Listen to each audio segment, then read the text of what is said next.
With kids back in school, the internet can be a common tool used both at home and in the classroom, but we want to make sure your kids know how to stay safe while online. Leah Napoliello with Better Business Bureau of Greater Houston and South Texas is here to talk about managing online privacy. Good morning. This is a really big deal for a lot of folks. Right. It's not very uncommon that we find people who do not have access to the internet. So that really puts us all into this category. Right, exactly. And kids and teenagers are going online so much, and the risk is that they may be giving out their personal information that could make them vulnerable to scammers, identity thieves, or even predators. So there's many ways online that they can, the scammers can get this information from your child. Leah, talk to us about what we mean when we say online privacy. What does online privacy mean?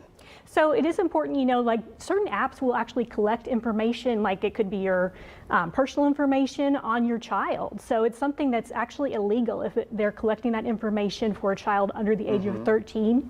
So you want to make sure that you read all the information, the terms of services of how this particular site or app is protecting your child's privacy. How do you have that conversation with your child? So it is important to let them know that personal information is like money. So it's very valuable. You don't want to just give it away freely, and once it's out there, it's very hard to get it back. So make sure they understand that, and also the importance of not sharing too much information. So they could be posting, you know, images or videos that could reveal information about themselves that could allow a hacker to develop a profile on them and put that on the dark web.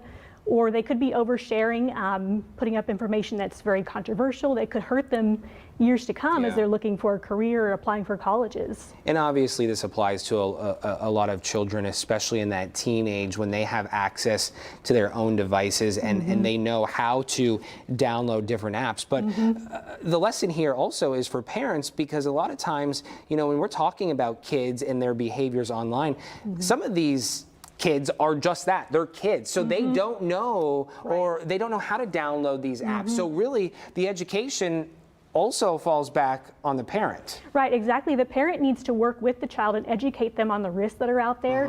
So for instance, if a child wants to download a particular app, you should read through the terms of service of the app with your child and see if there's anything risky in terms of the information that may be disclosed on your child. So it is important to take some time and educate and teach them what to watch out for. And I'm thinking right now, back to school season, parents might be looking into apps that can help their children learn or tutor them in a certain subject, perhaps games that, you know, give perspective to those lessons that they're learning in the classroom. You just have to be extremely mindful. Right, read the terms of services for those apps, and even though it can be kind of, the terminology may be a little wordy, it is still important to know what exactly is collected and how it is being used. Is there a way for parents or people, students, to compare, hey, I'm interested in downloading XYZ. It says it does ABC. Can I go to a site to ensure that XYZ is a legitimate app? I'm not sure about that, but there are, the Better Business Bureau has a site called the Children's Advertising Review Unit on bbbprograms.org, where if there are any issues with apps or business advertising, you can actually go to that site and report it and file a complaint if you see anything that might be suspicious in terms of giving out children's private information. Could be a really great tool, great resource. Right, yeah. Leah Napoliello, as always, thank you very much. We appreciate it.